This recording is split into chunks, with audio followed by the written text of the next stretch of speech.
A very good evening all. I'm Aditi Lamba with the Tuesday night edition of South Asian News, Vision of Asia. We are coming to you from our studio in New York City. Welcome to the show. Let's begin the episode taking a look at the coronavirus pandemic and its impact. The world has surpassed 213 million cases of COVID-19 with more than 4 million deaths. Here in the United States, we're at more than 38 million cases of the coronavirus and at least 630,000 deaths. This comes as cases are rising across 42 states and deaths are increasing in 43 states. The Delta variant continues to ravage across unvaccinated communities, and hospitals in states such as Alabama, Florida, Texas, and Mississippi are overwhelmed and exhausted with full capacity in their intensive care units. Meanwhile, the U.S. Food and Drug Administration has granted Pfizer-BioNTech COVID-19 vaccine a full approval, paving the way for more vaccine mandates and encouragement to get vaccinated. Again, if you haven't already visited, go on vaccines.gov to get your COVID-19 vaccine and find a location near you.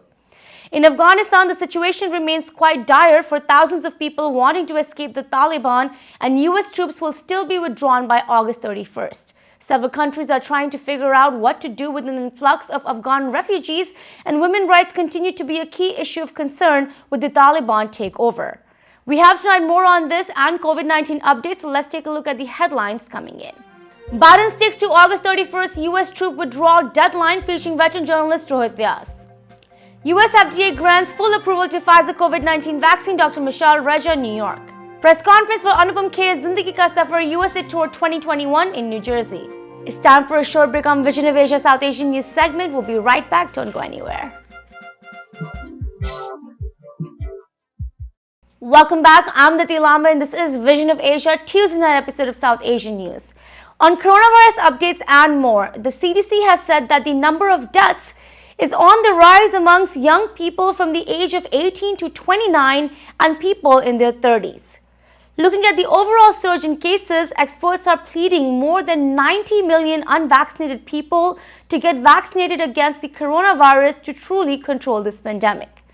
Today, Dr. Anthony Fauci, country's leading expert, said that the United States could get COVID-19 under control by early next year if the vaccinations ramp up. This came after the FDA fully approved the Pfizer-BioNTech vaccine for use yesterday, with more potential approvals coming in the weeks ahead. On that, U.S. military, along with several businesses and universities, including CVS, have moved ahead with the COVID-19 mandates. President Joe Biden is also calling on businesses and nonprofits and state and local leaders to require vaccinations after the FDA approval. More on this, we spoke with expert Dr. Michelle Reja. Here's what he had to share with us. The high case numbers that we're seeing across the nation in several states, as well as high number of deaths as well. How are you currently observing these numbers that are coming in this country right now? Look, we watch the news and we know what's going on. But personally, I've got to say, in the hospital, day in and day out, what I see is more patients, sicker patients, lots of rooms with the caution, COVID-19 patient, lots of precautions, lots of places closing down. It's hard. None of us expected it to really, drastically go up this much, but it's so present, it's so prevalent. We all feel it. Travel restrictions are going up again. States are shutting down again. So it's everywhere. Right. So you weren't surprised by the surge, or were you surprised? It's tough to say. I'm a little surprised because, the rhetoric with the government and the CDC was that, COVID-19 is over, we can start to go maskless. But at the same time, none of us could have predicted this deadly Delta variant that really originated in India after mutating and then spread here. It's a result of our poor vaccination over there, but at the end of the day, it is what it is, and we're facing what we're facing. Right. So let me ask you this question. Do you think we're all in trouble? I ask you this because, rates over here in New York where we are still high of vaccination, whereas in the South and Midwest, they're not. How are you comparing these different areas of the country? Yeah. So what we see specifically is that areas with lower vaccination rates, in Florida and some of the Southwest, have some of the highest rates of COVID hospitalizations and deaths right now. So are we all in trouble? No, because right now, universally, almost 70% of the United States population is vaccinated. There are areas like New York that are doing better than others. But I just want to mention that if you are unvaccinated right now, you're in trouble. And what I mean by you're in trouble is you're in trouble for the risk of a severe hospitalization where you could be intubated, where you could not survive, and death.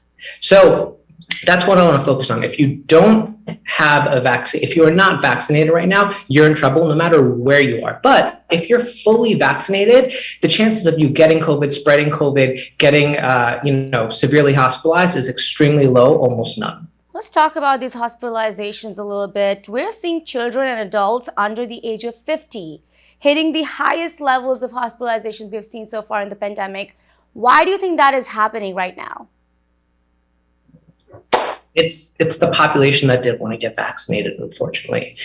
And it's one thing to watch it on the news and see these young people getting hospitalized, but we all have brothers, sisters, uncle, aunts that are, less than the age of 50, and we see them, getting sick and hospitalized. It's a deeply personal issue. And the reason it's happening is because this is the population that didn't want to get vaccinated.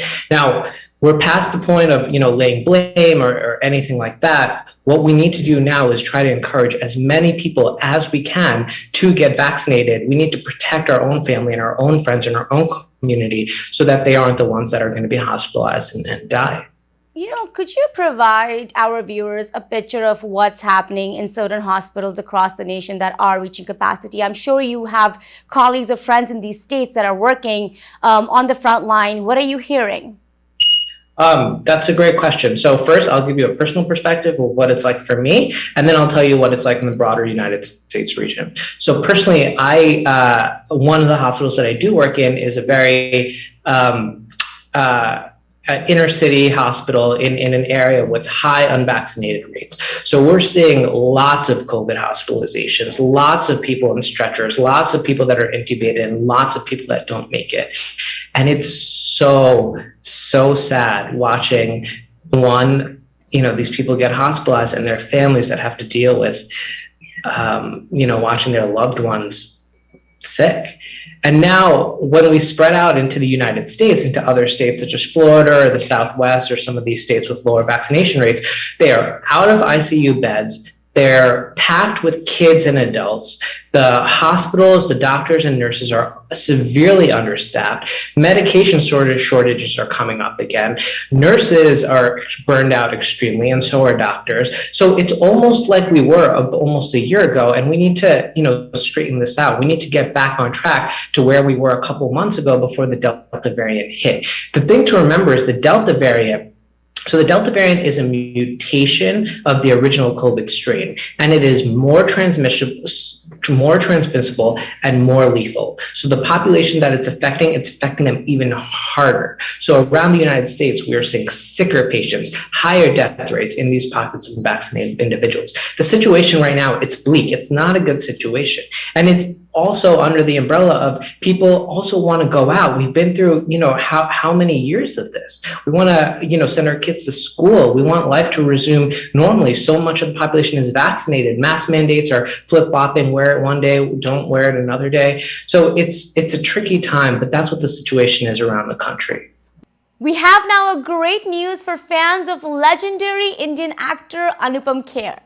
Currently, the veteran actor has been filming for his upcoming movie Shiv Shasti Balboa here in the United States, and after completing the movie, Mr. Anupam Kher has announced a US tour to meet his fans called Zindagi Ka Safar. This tour will take place in few cities across the US and will also feature director-actor Jugal Hansraj. Mr. Anupam Kher on Zindagi Ka Safar tour has indicated that he will be sharing interesting behind-the-scene glimpses of his popular movies along with his life of working hard and making a place all by himself in the Indian film industry. The actor hopes that this tour will bring in some inspiration and positive perspective through Mr. Kher's life lessons and provide a great platform for his fans to meet him personally. He has promised that the fans will have a lot of fun with him in this tour. Recently, a press conference was held in Edison, New Jersey, introducing Zindagi Ka Safar tour featuring Mr. Anupam Kher. Here are some highlights from the press conference. Diga diga, mausam biga biga, dum dum diga diga, mausam biga biga, भिंडिये मैं तो गिरा, अल्लाह सूरत आपकी सुभान अल्लाह, हाय अल्लाह सूरत आपकी सुभान अल्लाह। सो मैं यहाँ पर शिव शास्त्री बेलबुआ की शूटिंग कर रहा था after a gap of 1.5 years। I was earlier here in New York. तो इस पेंडेमिक में इस लॉकडाउन वगैरह में हम सब अलग अलग इमोशन से गए हैं। कुछ तकलीफ़ें सही हैं, काफ़ी मन में घबराहटें हैं। तो मुझे लगा कि हमें जो है एक ऐसा शो करना चाहिए जिसमें ऑडियंस पार्टिसिपेशन अच्छी हो, जिसमें लोगों के दुख को, लोगों की खुशियों को हम शेयर कर सकें। और मेरी ज़िंदगी के 37 साल मैंने फ़िल्मों में गुजारे हैं और उन 37 सालों में मैंने बहुत कुछ खोया है, बहुत कुछ पाया है, भगवान की बहुत देन रही है। तो this is the time to share all that. अभी तक मैं ऑडियंसेस से अमेरिका में या तो किसी स्टार शो में मिला हूँ या किसी प्ले में मिला हूँ, लेकिन मैंने ऐसा कोई काम शो नहीं किया है जिसमें ऑडियंस और हम एक ही प्लेटफॉर्म पर आपस में बातचीत करेंगे, गाने गाएंगे, एक्टिंग करेंगे। मेरी ज़िंदगी का सफ़र मैं सुनाऊंगा, लेकिन अपनी ज़िंदगी के बहुत सारे अंश हमारे ऑडियंस के लाइफ के मेरी ज़िंदगी में देखने को मिलेंगे। बिकॉज ज़िंदगी में उम्मीद, खुशी, तकलीफ़ यही चीज़ें हैं जो हम सब इस दौर से गुज़र चुके हैं। तो उस वजह से ज़िंदगी का सफ़र मैं ये 6 सिटीज़ में कर रहा हूँ। अभी एक सिटी फाइनल नहीं हुई है, 7वीं सिटी। बट 27 तारीख को मेरा शो डैलस में है जुगल हंसराज के साथ। जुगल हंसराज जी के साथ मैं 6 फिल्में कर चुका हूँ। 27 को डैलस में, 28 को अटलांटा में, 29 को सैन होजे में, 3 तारीख को आपके यहाँ न्यू जर्सी में सिटी में ई होटल में, और 5 तारीख को वाशिंगटन में, और 6 तारीख को इंडियानापोलिस में है। आप लोग आइए, हम लोग आपस में बातचीत करेंगे, एक दूसरे के साथ खुशियाँ बांटेंगे, मुस्कुराहटें बांटेंगे। कुछ आप अपनी सुनाइए, कुछ मैं अपनी सुनाऊंगा, और ज़िंदगी ऐसे आगे बढ़ती चली जाएगी। Hi, I'm Darshana Menon, and I'm so very happy to be a part of Zindagi Ka Safar with Anupam Kher ji and Jugal Hansraj on September 3rd in New Jersey. I really hope to see you all there. We're going to have a great time. There's going to be music and a lot of funny stories, a lot of interesting things to talk about. So I really hope I'll see you there. Thank you, Music Waves, for having me, and thank you, ITV. I'm just going to sing a couple lines for you. नाम गुम जाएगा, चेहरा ये बदल जाएगा, मेरी आवाज़ ही पहचान है, गर याद रही। Thank you.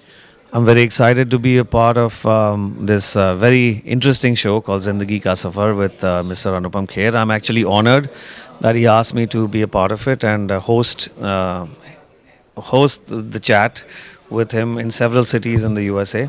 And it'll be a first kind of show of this sort where we will not only be chatting and learning more about Kher Saab's journey through his life, through his movies, international movies, the books, his acting school, and so many things, but also interacting with the audience. And I think all in all, it's going to be a very fun kind of experience.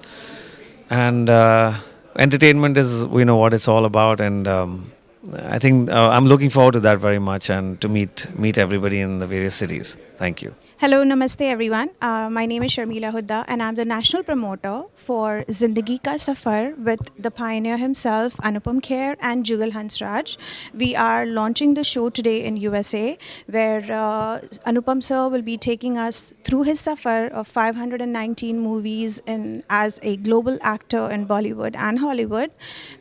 In this pandemic time, we are looking to bring smiles and making a difference in people's life through the show Zindagi Ka Safar.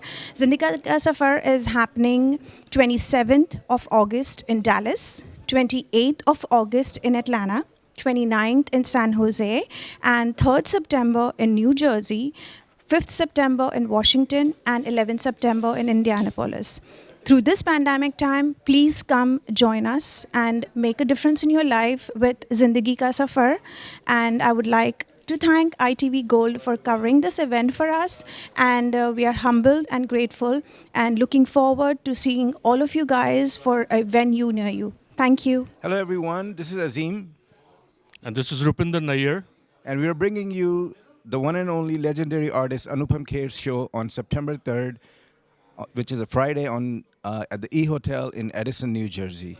Come and enjoy a very mesmerizing evening. This is going to be really engaging with a living legend. Anupamji is going to take you through the journey of his life, share his experiences. There's going to be a lot of audience interaction and Antakshari. And this is from also, a 5-time Best Comedian Award winner, Anupam Kherji, along with Jugal Hansraj. Well, it's now time for another short break on Vision of Asia, Voice of the Community. We'll be right back. And welcome back. You are watching Vision of Asia South Asian News segment, and I'm your host, Aditi Lamba. On Afghanistan, President Biden has said that he aims to still stick to the August 31st full withdrawal date due to mounting threat of militant attacks. The president, though, has asked U.S. State Department to develop contingency plans should that prove necessary. Taliban rulers today have said that all foreign evacuations from the country must be completed by August 31st. The Taliban also have said that they would not allow Afghans to leave the country. The Taliban has told the thousands of Afghans crowding into Kabul airport that they had nothing to fear and should go home. Also today, G7 leaders said that they would remain committed to Afghanistan and back the United Nations in coordinating immediate humanitarian relief and help in the region, which faces an influx of refugees and a huge issue of women's rights and safety. We spoke with ITV Go senior political commentator Mr. Rohit Vyas on this and much more. Here's the conversation. I have multiple questions on Afghanistan, so let me ask for the first question. We are 1 week away from full withdrawal of U.S. troops from Afghanistan. We're hearing the news that the president wants to stick to this deadline. He does not want to extend it. The Taliban has said no to the extension of this deadline on August 31st. How are you looking at this? Should U.S. be staying there longer? They might have to if a lot of people are not evacuated. I think the plan was always to get everybody out of there, including the 6,000 or so troops, combat soldiers who are there carrying out this evacuation mission. So October 31st is the deadline. They're going to stick by it. But what I'm a little disturbed about in this whole thing is that the Taliban seem to have had the upper hand. They're dictating to the Americans, to our soldiers, what to do, to our troops. They're telling us, you better stick to this deadline or else. And I don't think I like that kind of a threat hanging over the United States. I think it should be us telling them, look, we'll get out. We've made a commitment, but we'll get out when we get everybody, including our Afghan allies, out safely. I think that should be the tone we should be adopting against the Taliban. We can't let the Taliban push us around. So it's a tough call for the President of the United States. This has been in the making already. Under the previous administration, there was a commitment to withdraw all our forces and get all our allies out. But the disturbing news today also has been, and it's just in the past couple of hours that it's been confirmed, is that the Taliban have said they will no longer allow any Afghans to take any of the roads to Kabul airport. That is very distressing news, very disturbing news. That means so many of our allies who have helped U.S. Defense Forces during these 20 years will not be able to get out, and God alone knows what's going to happen to them and what kind of threats the Taliban will carry out against them. So it's a very disturbing situation right now. I believe I read the news in which the Taliban has sentenced somebody to death already for their for their help to the U.S. military. Yes, apparently a couple of interpreters or whatever already have received letters that they have been sentenced to death. Yes. Mhm. Yes. So let me ask you this question. We have about 5,000 people waiting at the Kabul airport, and then there are thousands of people waiting outside the Kabul airport. I want to know why these evacuation plans weren't made better. Why are we having such a huge crisis right now to pull out the people from Afghanistan? Why was this not planned better? Yeah, it's, I guess, to answer your question in the best possible manner, it's because the administration made a deal with the Taliban. They knew the Taliban were going to take over anyway, and they had to make a deal with the Taliban because those are the people who will be controlling everything. They control the majority of the country very swiftly as soon as the withdrawal was announced, and now they control Kabul itself, except for the airport. So it's a very difficult kind of thing to maneuver around, because once the Taliban are in the city precincts of Kabul, it's pretty much they who dictate who gets to go to the airport. Now, there was a deal, we all understand. There were secret negotiations that went on. The G7 nations were a part of this. I knew about it, were briefed about it. And in fact, our allied forces have been there, also British troops particularly, have been there to help in this whole evacuation effort. Why it wasn't carried out better is anyone's guess. My best guess is that there was too much dependent on what the Taliban wanted, how they wanted this carried out. And we had to do what we had to do because we had to protect our own soldiers as well. And I think that's the main reason that President Biden is sticking to this August 31st deadline, at least for the moment. It's because the Taliban have drawn a red line there and said, we don't want you there after the 31st of August. Now, if the United States tries to stay there, try to make things smoother, because things have not been going that well, but apparently it has been now, but haven't been going on that well so far, then the question is, do you want to endanger our own troops over there? They would be in real danger themselves. Right. But the Taliban, and everybody kind of agrees with this, has bred terrorism. And it's about 75,000 of them in Afghanistan right now. How does it make sense for a country like the United States to negotiate with, which is primarily a terrorist organization?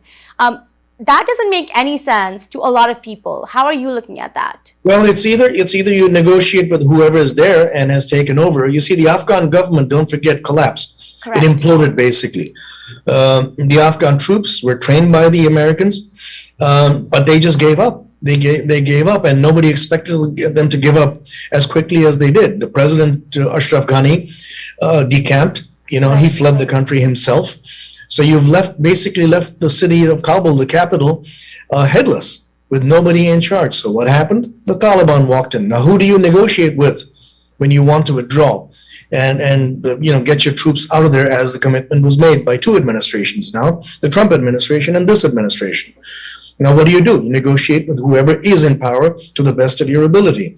And that's what the United States has done, talking to whoever is in power. The irony is, there were reports also of the CIA director meeting yesterday secretly with the current head of the Taliban, and he was in U.S. captivity for the longest time. He was imprisoned by the United States because of terrorism, exactly what you mentioned. The Taliban, yes, they do foment and foster terrorism. They talk about an extreme form of Sharia rule going back to medieval times. I mean, none of it is a happy picture, but you still have to negotiate with whoever is there to the best of your ability to make sure that all your own citizens, the United States citizens, citizens of your allied countries that have been a part of this with you, and Afghans who have helped this whole mission for 20 years are out of there as safely as possible. With this, we wrap up our show for the night. Please send us your suggestions and get your voices and organization on our show. Email us on events@itvgold.com or follow us on our Facebook handle @itvgold. You can also subscribe to our YouTube channel for free access to many of our popular shows. Thank you for joining us tonight from Queens, New York. This is Vision of Asia, and I am Aditi Lamba. Take care and be well.